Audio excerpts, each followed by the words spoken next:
Bonjour, bonjour à tous. Je vais laisser arriver tout le monde d'abord avant de commencer.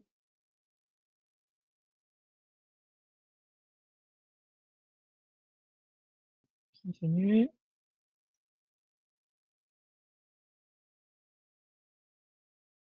Je vois que ça arrive tout doucement.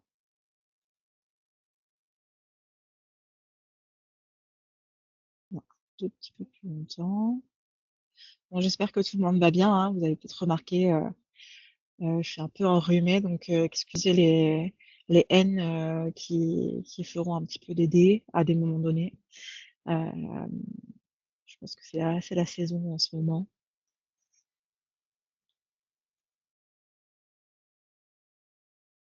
Donc ça monte tout doucement. Donc je vais commencer tranquillement.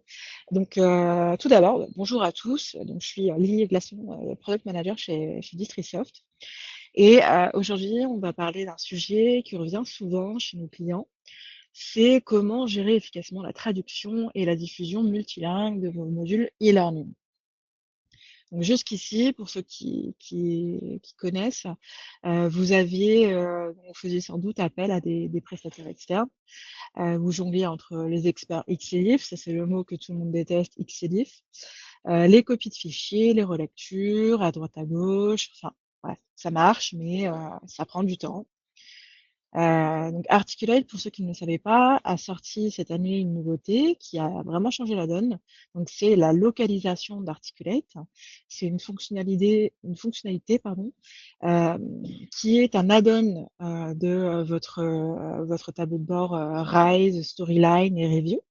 Et ça sert à gérer toute la partie traduction et la validation de ces traductions sans jamais quitter Articulate 360.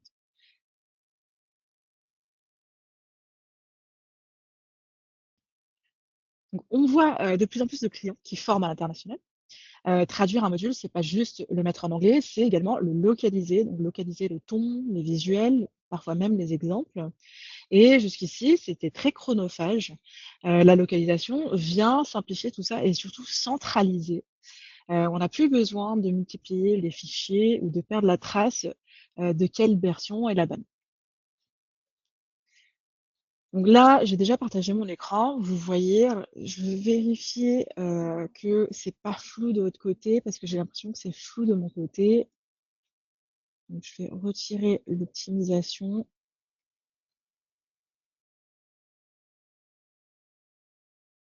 Bon, j'ai l'impression que c'est moins flou. N'hésitez pas, avant que je démarre la démo de la localisation, sachez que ce webinaire sera toujours en replay après sa diffusion, que ce soit du côté sur la plateforme GoTo, donc vous allez recevoir un mail, et également vous allez recevoir un lien vers notre chaîne YouTube une fois que ce sera publié. Vous pouvez le visualiser à tout moment quand vous le souhaitez. Peut-être le présenter ou le partager avec d'autres personnes. Vous avez également le chat à votre disposition parce que je prendrai des questions bien sûr à la fin. Donc à la fin de la présentation, si jamais il y a des questions qui surviennent pendant la démo. D'ailleurs, je vois qu'il y a déjà une question. C'est moins flou. Parfait. C'est ce qui me semblait parce que je voyais tout flou.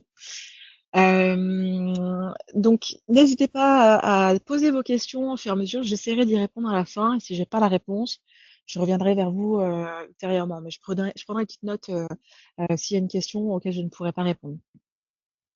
Donc, pour ceux qui ne connaissent pas encore la localisation, vous êtes peut-être sur votre plateforme et vous vous dites, bah, ça se trouve où, je ne le trouve pas, comment est-ce que je fais pour traduire le même module? C'est peut-être tout simplement que vous n'avez pas accès parce que vous n'avez pas la donne. Soit vous faites une version d'essai qui sera ouverte par votre gestionnaire de compte, donc c'est la personne chez nous avec qui vous êtes en contact pour tout ce qui est abonnement, votre souscription et la gestion de votre souscription. On peut très bien lancer une version d'essai si le projet correspond à vos besoins. Ou peut-être que vous n'avez pas les accès, peut-être qu'il y a un administrateur au-dessus de vous, donc un administrateur de la plateforme Articulate, et il faudra demander un accès à cette personne-là. Donc comment ça fonctionne? Je vous explique rapidement le modèle économique de la localisation. Qu'est-ce que c'est? C'est j'ai un module que je veux traduire dans... Non, j'ai 3 modules, pardon. Je veux traduire dans 3 langues. C'est un système de jetons. Donc c'est un jeton, une langue. Donc si j'ai 3 modules, 3 langues dans lesquelles je souhaite, traduire ces 3 modules, eh bien ça me coûte 9 jetons. On pourra partir un petit peu plus dans les détails une fois que j'aurai peut-être des questions à ce sujet-là, mais si vous posez la question, c'est un système de jetons que vous consommez, et pour pouvoir, justifier du nombre de jetons dont vous avez besoin, il faut, estimer à peu près le nombre de traductions que vous faites par an. Donc pour démarrer, je prends mon module RISE, donc on va commencer du côté de RISE. Là, je suis sur mon tableau de bord, donc j'ai un cours ici qui est maîtriser l'efficacité commerciale. Donc, si vous aviez vu dans mon autre webinaire, j'ai généré ce module à partir de l'IA. Donc, c'est pas le sujet d'aujourd'hui, mais je reprends justement ce même module et je vais le traduire. Donc, pour trouver l'option traduction, j'ai les 3 petits points et ici, j'ai un bouton supplémentaire, Translate. Donc, je clique dessus. Et là, je peux directement choisir les langues. Bon, il n'y a pas envie. Est-ce que c'est parce que c'est un module qui est traduit? Voilà. Donc, la langue source, bon, par défaut, il choisit l'anglais. Là, c'est pas le cas. On l'a créé en français. Donc, c'est ce que je vais aller chercher. Et la petite astuce, c'est quand même de bien choisir la langue source. Comme ça, on perd pas de temps. Et je vais tout simplement choisir directement les langues que je veux. Donc, je vais aller pour de l'anglais. Hop, on va dérouler, hein, parce que l'anglais pas found. Hop, on retire ça. Alors, l'anglais, on va prendre du UK, parce que c'est ma langue natale. On va prendre de l'allemand, de l'italien. Qu'est-ce que j'avais mis d'autre de côté? Un peu d'espagnol. Est-ce que j'ai déjà fait de l'espagnol? Et tenons, on va faire de l'hébreu. Hop, voilà. Au niveau de la formalité, donc voilà, est-ce que je prends plus ou moins formel? Moi, je fais toujours pour l'automatique parce que j'ai pas tendance à me prendre la tête. Et puis, bien sûr, on va peut-être lui demander de se servir d'un glossaire en particulier. Est-ce qu'on a la possibilité d'ajouter les glossaires? Parce que ça peut être spécifique à notre industrie et peut-être que certaines traductions doivent se faire d'une certaine manière selon la langue. Donc, vous avez déjà en amont de cette étape-là intégré vos glossaires et vous allez pouvoir le sélectionner à cette étape. Bon, nous, on a mis ce glossaire par défaut et si on en avait plusieurs, vous le verrez apparaître ici. Et je clique sur Translate. Donc, les temps de traduction dépendent bien sûr de la taille du module. Pour une formation standard de 15-20 minutes, la traduction prend souvent moins d'une minute par langue. Bon, là, ça allait vite, hein, vous voyez que ça continue à mouliner. Et surtout, on gagne du temps sur tout le reste, tout ce qui est l'export. On n'a plus besoin de gérer les versions multiples. Donc, c'est vraiment un confort pour les concepteurs, mais aussi pour les équipes de formation qui veulent garder la main sur leur contenu. Donc, en quelques secondes, j'ai ma version traduite, elle est prête à l'emploi. Et on n'a plus besoin d'exporter quoi que ce soit. Sur tableau de bord également, on verra que mon cours porte les tags de langue également, donc c'est très clair, tout est regroupé sous un seul et même module. Donc c'est l'un des gros avantages, hein, c'est qu'on a un seul espace pour gérer toutes les langues. Donc je vous montre rapidement, on a notre module qui ressemblait à ça, pour ceux qui se souviennent du dernier webinaire si vous étiez présent. Et maintenant, donc j'ai la version traduite, l'anglais, on a la version en allemand. Hop, voici. Alors par contre, attention, ici on a des blocs qui ont été générés via le custom block. Donc ça c'est pour l'instant, c'est des blocs qui sont en version bêta. Donc c'est les seules parties qui ne seront pas pour l'instant traduites. Donc c'est pour ça que là vous voyez que c'est encore en français, mais tout le reste c'est OK. On est en allemand. Et ça c'est pareil pour les autres, ce sera exactement pareil. Voilà, vous voyez, il y a seulement ce bloc-là, c'est en version bêta, donc il n'est pas totalement fini, c'est pour ça qu'on le voit. Donc, je préfère vous le montrer maintenant que vous soyez vigilant à ce propos-là. Et par contre, si vous avez un seul bloc custom dans votre module, vous n'avez pas besoin de vous retaper tout le module dans toutes les langues. Voilà, de l'italien et on a de l'espagnol. Donc ça, c'est pour la partie RISE. Je vais quand même le publier dans mon review, puisque bien sûr, à un moment donné, et on ira voir tout à l'heure, On veut le faire valider par nos validateurs. Je vais publier toutes les langues. Hop, voilà. Et je vais vous montrer ce qui se passe du côté storyline. Parce que oui, ça va aussi vite que ça, hein. Là, j'ai déjà traduit mon module et c'est prêt. Donc, je vais vous partager hop, mon storyline, s'il veut bien.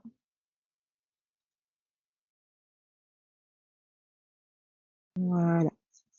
Ok, donc ici, on se retrouve dans storyline. Hop, que je reprenne mes éléments. Donc c'est là qu'on imagine souvent que la localisation est la plus compliquée parce qu'on se pose la question, donc comment est-ce qu'on va traduire tout ça? C'est simple, je vais dans Fichier, je sélectionne la localisation, je vais traduire le module. Il va me demander dans combien de langues, donc comme tout à l'heure. Ici, dans ce cas-là, on est sur un module qui a été rédigé en anglais, donc je vais conserver la langue source anglais et je vais les sélectionner de l'allemand, de l'arabe, prenons du chinois traditionnel et du français. Comme ça, on peut se repérer. De nouveau, je vais pouvoir sélectionner le glossaire. Et formalisme de langue, je suis restée sur automatique, je vais pas me prendre la tête plus que ça.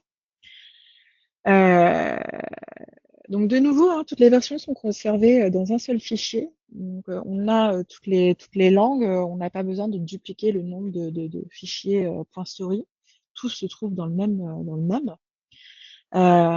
Et Storyline ne traduit pas seulement les textes, il gère aussi tout ce qui est variable, les feedbacks, les sous-titres, les textes alternatifs.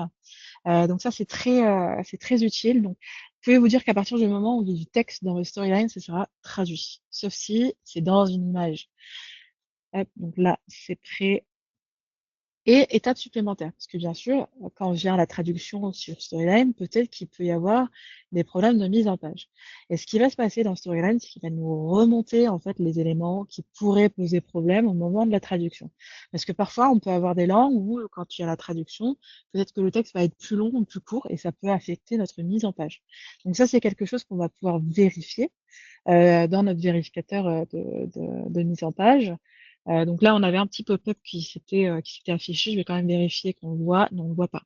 Donc, je vais juste partager le petit pop-up parce que visiblement, il aurait fallu que je partage hop, tout l'écran.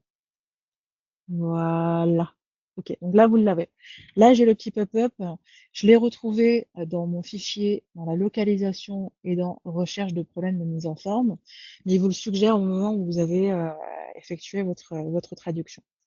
Comment ça fonctionne? On a la description de là où il y a potentiellement un problème. Ça ne veut pas dire qu'il y a un problème, c'est potentiellement parce que au moment où il y a eu la traduction, quelque chose a bougé. Peut-être que quelque chose est superposé sur autre chose, mais finalement, il n'y a pas tellement de problème. Et il vous indique également dans quelle langue ça pose problème. Donc ici, on a 4 langues. Si on veut dérouler pour voir exactement les langues qui posent problème, c'est l'arabe, l'allemand, français, chinois.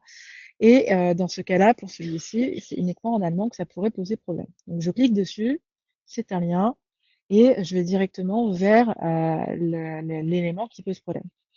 Donc là, on voit que finalement, peut-être que la case, bon, je ne lis pas l'allemand, mais j'imagine que c'est parce que la case n'est pas suffisamment grande pour, pour la taille du mot. Donc ça, c'est quelque chose que je vais pouvoir régler à ce moment-là. Et très simplement, j'ai pas besoin d'aller fouiller dans tout mon module pour voir où se trouvent les problèmes. On les a listés ici. Hop, donc ça, on voit toujours bien mon écran.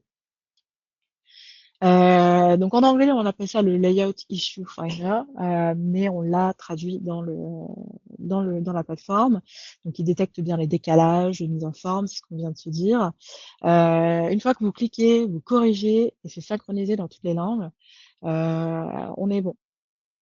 Et si vous travaillez avec des langues comme l'arabe ou l'hébreu, le player bascule automatiquement en lecture droite à gauche. Donc, tout est pensé pour ça. Donc, qu'est-ce qui se passe au moment où, en fait, finalement, j'aime bien toutes les traductions que j'ai ici et j'ai envie d'aller l'envoyer vers mes validateurs. Donc, qui sont les validateurs? Ça va être les personnes qui vont confirmer que la traduction, elle est OK. Donc, pour ceux qui connaissent, on va publier vers Review surtout. donc review 360. Ignorer les problèmes ici parce que ça c'est l'accessibilité, c'est autre chose.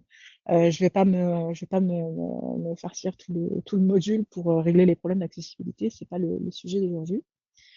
Donc je vais le nommer certificat de test, je vais afficher toutes les langues et je vais déposer le fichier du projet dans Review 360. Voilà, donc le temps qu'il nous prépare ça, on va basculer du côté donc, de Review directement. Donc là, hop, je vais essayer de le faire maintenant. Il a pas envie de fermer.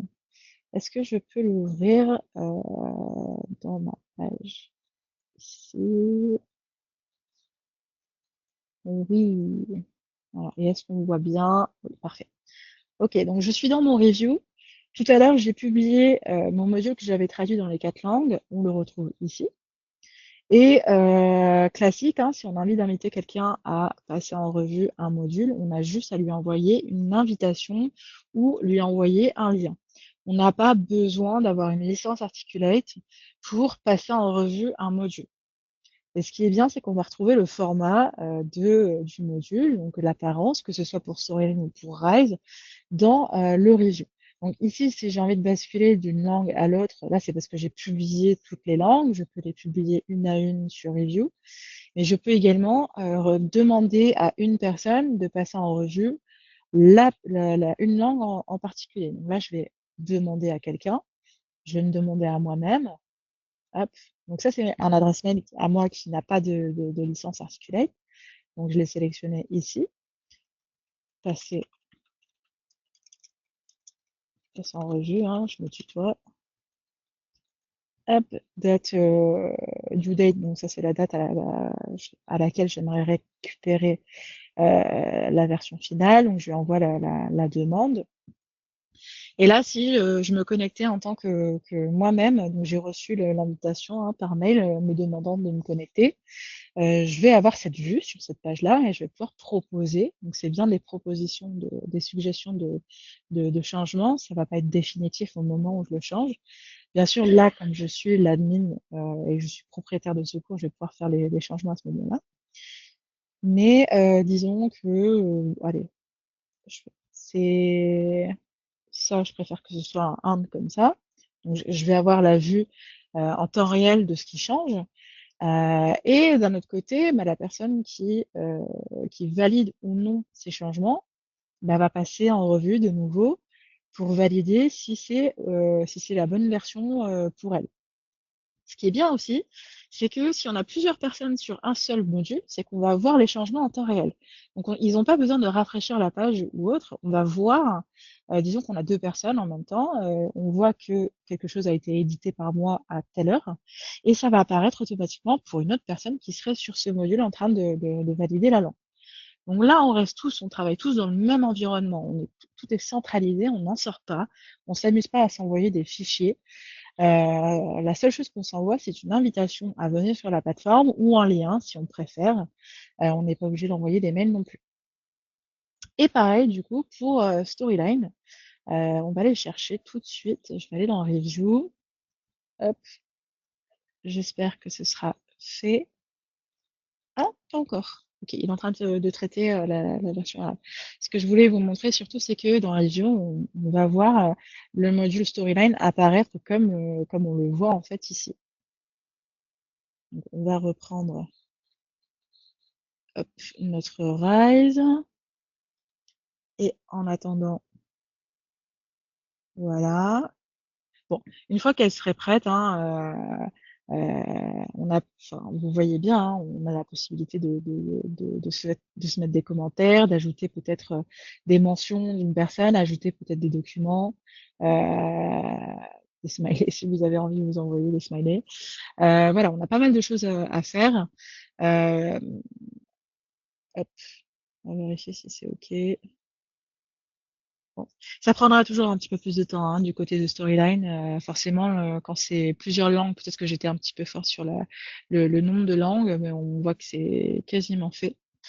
Ce qu'on va faire en attendant, c'est qu'on va aller publier le fichier Rise vers donc, Rich. Pour ceux qui connaissent pas, on a la possibilité on a un petit LMS en fait qui fait partie de l'environnement Articulate. Et d'ailleurs, vous l'avez aussi, hein, c'est peut-être que vous n'en avez pas connaissance.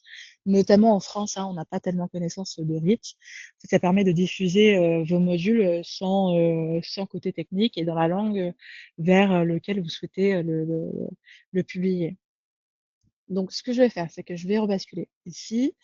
Hop, je reprends mon module tel qu'il est. Voilà. Et puis, vous voyez, hein, là, tout à l'heure, j'ai proposé une petite modification. On va le voir ici, si j'appuie sur les petits points, les trois petits points. Si ça me convient, parce que je vais voir, hein, de toute manière, il faudrait que je bascule du côté de review pour voir les propositions qui sont suggérées. Si ça me convient, j'ai juste à l'importer. Et hop, ça va changer d'un coup. Tac, voilà, on voit le and.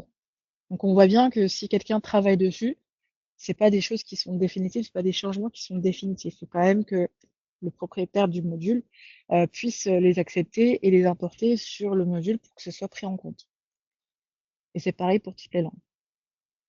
Donc ce fichier-là, je vais pouvoir le publier, soit un seul fichier avec toutes les langues à l'intérieur, et non, c'est pas lourd parce qu'il n'utilise que les textes, euh, il duplique que les textes. S'il y a des images, bien sûr, on va pouvoir changer les images, et ça c'est peut-être un point que, que je vais mentionner là, c'est que si jamais, puisque quand on parle de localisation, on parle également du fait d'adapter le contenu à une audience qui est culturellement différente et qui a des besoins spécifiques. Donc, je sais pas, peut-être que en hébreu, il y a besoin de changer une image qui n'est pas du tout adaptée, donc ça peut être ici, l'image qui est là, ça peut être une autre photo. Le changement de l'image dans ce fichier-là, donc le fichier hébreu ou italien ou autre, ne va pas impacter les autres traductions. Donc là, si je changeais cette photo, elle restera la même photo dans les autres modules, tant que je ne change pas. C'est que si on effectue des changements depuis la langue source, donc dans ce cas-là, c'était le français, que ça va changer pour les autres fichiers. Hop, donc là, je vais publier. On va le publier directement dans Rich. Et je vais publier toutes les langues, puisqu'il va me poser la question. Bon, ça, on s'en fout pour l'instant. Ici, je vois que le storyline, il a terminé. Voilà. Et est-ce qu'il va m'emmener? Voilà. Donc, on voit ce qui va se passer du côté de l'apprenant, c'est que lui, il va voir, il va pas voir tout ça. Et ce qu'il va voir, c'est qu'il sera dans sa plateforme Rich, déjà dans la langue dans laquelle il veut voir la plateforme. Et au moment où il va ouvrir ce module, la première question, ça va être dans quelle langue est-ce qu'il souhaite la consulter. Donc, c'est tout simple. Donc, il va sélectionner la langue dans laquelle il souhaite consulter ce fichier.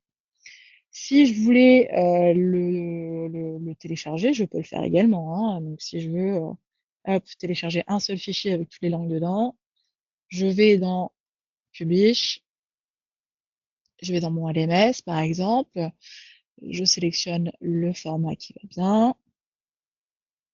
Hop, donc ça me convient bien. Et bon, là, il va me notifier quand ça sera prêt. Si vous voulez, bien sûr, publier une langue à la fois, il suffit tout simplement de séparer ces langues pour pouvoir récupérer chaque langue séparément. Donc là, je pense que ça y est. Ok, parfait. On va afficher le projet. On va repartir du côté hop, du review.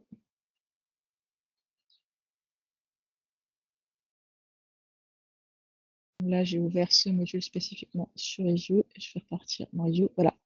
On l'a ici. Voilà. Donc là, on retrouve ce même module qu'on avait vu tout à l'heure. Je vais pouvoir le lire. Voilà. Hop. Et pareil. Donc pour ceux qui vont me poser la question, parce que je le vois arriver, pour ce qui est des voix off, si vous avez généré une voix off dans votre storyline, il y a une petite astuce pour pouvoir traduire, il va pas traduire la voix directement. Par contre, il va traduire le texte qui va avec. Il y a une petite astuce, c'est de l'ajouter dans les commentaires Donc, imaginons, ici, je rouvre mon storyline. On a la petite voix off qui est ici, la petite synthèse vocale. Et ben, dans les commentaires, vous voyez, j'avais prévu en amont, donc là, on est en allemand, donc je sais pas lire l'allemand. On va peut-être le prendre en français, ce sera plus simple. J'avais ajouté en amont, avant de traduire, le texte de la voix off ici dans les commentaires. Et en fait, c'est une astuce, hein, vous faites comme vous voulez, mais ça vous permet d'aller derrière, de récupérer ce texte et d'aller modifier donc l'audio qui est directement dans le module. Voilà. Donc voilà à peu près tout. Donc j'avais bien dit que dans Reach, l'apprenant a la possibilité de choisir sa langue préférée. L'interface, les cours s'adaptent automatiquement, même pour les langues qui sont en right to left, donc les langues en hébreu ou en arabe. Tout le reporting dans Reach reste consolidé sous un seul module. Donc au final, ça simplifie énormément la gestion pour les administrateurs. Donc, en résumé, la localisation d'Articulate, ça nous permet d'automatiser la traduction, ça nous simplifie la validation, ça centralise la gestion et ça améliore l'expérience apprenant, mais également administrateur, parce que finalement, on perd plus de temps, on est beaucoup plus rapide et on est beaucoup plus efficace dans cet environnement. Donc voilà pour la petite démo. Bien sûr, si je voulais partir vraiment dans beaucoup plus de détails, j'aurais pu. Mais là, je vais prendre quelques questions. Mais surtout, ce que je voulais demander, c'est que si vous, dans votre travail actuel, si vous voulez former d'autres populations, est-ce que vous avez peut-être des filiales à l'étranger, peut-être des prestataires, des partenaires que vous vouliez former? Est-ce que cet outil, pour vous, vous permettrait de les atteindre? Parce que c'est exactement en fait ce que la localisation rend possible. Donc là, je vais prendre les questions. Donc j'en vois qu'il y en a quand même pas mal. Je vais peut-être trier sur ce qu'il y a, puisque peut-être que j'ai répondu à des questions au fur et à mesure. Donc permettez-moi juste un instant. Oui, donc pour que donc j'ai bien la question de Soufiane. Je suppose que pour les traductions de terminologie ou jargon spécifique à un métier, il y aura une possibilité d'agir en amont au niveau des glossaires. Oui, oui, parce que c'est votre glossaire que vous allez intégrer et ça peut être autant de glossaires que vous souhaitez. Donc, bien sûr, c'est via les glossaires qu'on va pouvoir baser la terminologie, les traductions sur une industrie ou un métier en particulier. Donc, parce qu'on imagine un module de 10 000 mots, pas de TAO disponible dans cette pratique pour des personnes dont le métier n'est pas d'être traducteur au final. L'idée étant le respect de la terminologie. C'est ça. Non, mais c'est ça. En fait, ce que vous avez, c'est des validateurs. C'est pour ça qu'on ne les appelle pas les traducteurs, parce qu'en fait, ils vont valider si la langue, si les images qu'on met en avant sont pertinentes pour la population à qui on s'adresse. Donc, c'est exactement ça. Quel est le moteur de traduction en tâche de fond? DeepL, alors, il y a DeepL, on a Amazon et on a Google. Donc, vous connaissez les trois. Bien sûr, les trois sont, c'est pas juste une intégration via ces éléments-là. Il y a vraiment un travail, il y a un partenariat qui s'est fondé entre ces trois entités-là avec Articulate, puisque non seulement on reste dans le e-learning, mais également il y a des instructions très spécifiques dans la localisation, et puis surtout chaque moteur est peut-être plus fort dans la traduction de certaines langues. Donc le moteur au moment de la traduction, déjà, il va aller sélectionner le moteur qui est le plus fort. Donc DeepL pour la majorité, Amazon pour certaines langues, il me semble que c'est le japonais, l'hébreu, peut-être que je me trompe, hein. Et Amazon pour des langues improbables qu'on ne pensait pas retrouver justement dans la localisation. Récemment, on a eu du luxembourgeois, et ça c'est de mémoire, c'est Google qui propose la traduction. Donc là actuellement, on est rendu à 89 langues disponibles de l'anglais vers d'autres langues. Et si on part du français, on est rendu à peu près à 40, 50 langues de traduction. Mais rien n'empêche de traduire en anglais et puis de pouvoir récupérer toutes les langues derrière.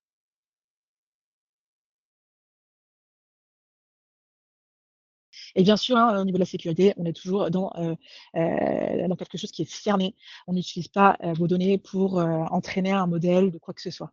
Tout ça, c'est vos données, ça vous appartient. Il n'y a pas d'utilisation de vos données. L'information monte et ensuite elle est supprimée.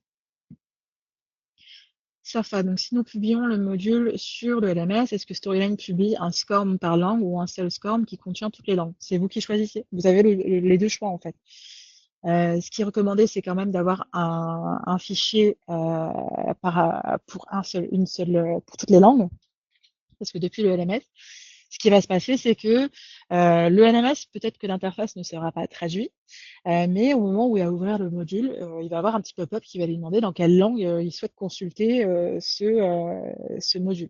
Donc il aura le choix depuis le LMS, même si le LMS, son interface n'est pas traduite.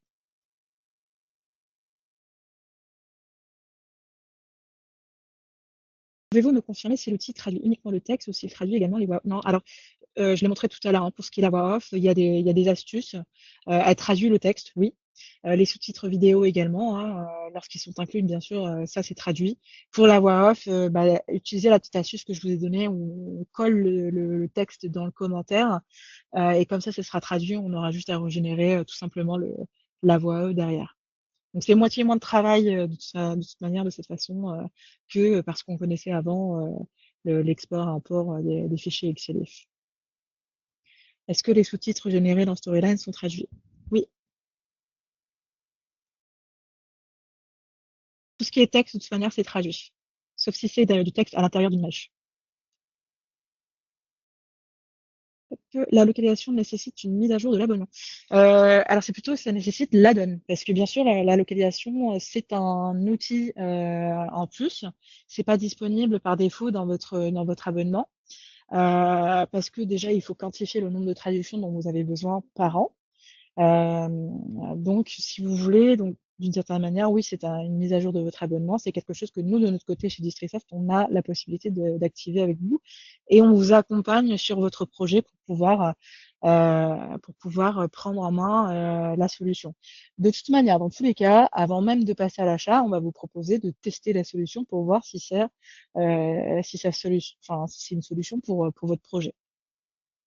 Donc pour ça, contactez-nous, contactez votre gestionnaire de compte si vous connaissez votre gestionnaire de compte et on pourra bien sûr vous activer votre version d'essai. Y a-t-il une astuce pour traduire la voix off dans Rise? C'est vrai que je l'ai pas évoqué dans Rise pour la voix off. Je dirais que ça va être pareil, vous créez un petit bloc avec juste du texte, très simple, et puis vous le supprimez derrière pour pouvoir récupérer le texte de la voix off. Pour l'instant. De toute manière, c'est en travail du côté de l'éditeur, hein. Il sait très bien que la voix off, image, texte, vidéo, tout ça, c'est dans la roadmap. Ça va arriver à un moment donné, hein. J'ai pas de date pour ça, mais il y a un moment donné où ça va arriver, où vous allez juste cliquer, vous n'allez plus rien à faire derrière, à part vérifier, bien sûr, parce que ça ne change pas les experts métiers. C'est une solution qui est faite pour vous simplifier la tâche et vous accélérer votre productivité et vos projets, mais ça va jamais remplacer l'expert métier qui, lui, va arriver derrière, il va vérifier si les informations sont OK. Ça va juste permettre de fluidifier et accélérer les processus. Et où peut-on trouver la liste des langues disponibles? Donc, je vais vous donner le lien. C'est vrai que je ne l'avais pas préparé en amont. Je vais essayer de le préparer en amont la prochaine fois, mais je vais vous donner le lien. Donc, portugais, brésilien, le français, canadien sont inclus? Oui, ils sont inclus. Je vais vous donner le lien tout de suite. La localisation d'Articulate, vous pouvez le consulter sur leur site. Hop, là.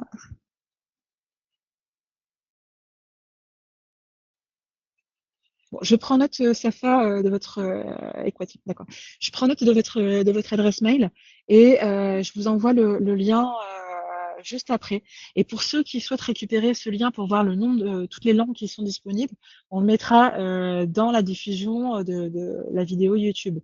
Donc vous regardez au moment où ça sera diffusé, ce qui sera aujourd'hui, hein, si c'est pas 1 heure après ce webinaire, et on aura le lien pour pouvoir consulter toutes les langues, le nombre de langues qui sont dedans. Mais en tout cas, on est rendu à peu près à 89. On a fait toutes les langues européennes, tout ça, donc ça c'est déjà vu, c'est déjà fait.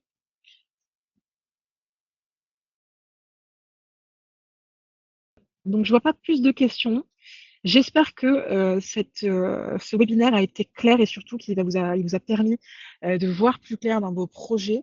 S'il y a une incertitude quelque part, si vous avez besoin de plus d'informations, on est là, prenez contact avec nous, on en parle. On est là vraiment pour vous accompagner sur vos projets. Et ce qu'on veut, c'est que vous réussissez, parce on est là pour ça. Donc, je vous souhaite une excellente journée et puis à bientôt pour un nouveau webinaire sur un nouveau sujet. Très bonne journée. Au revoir.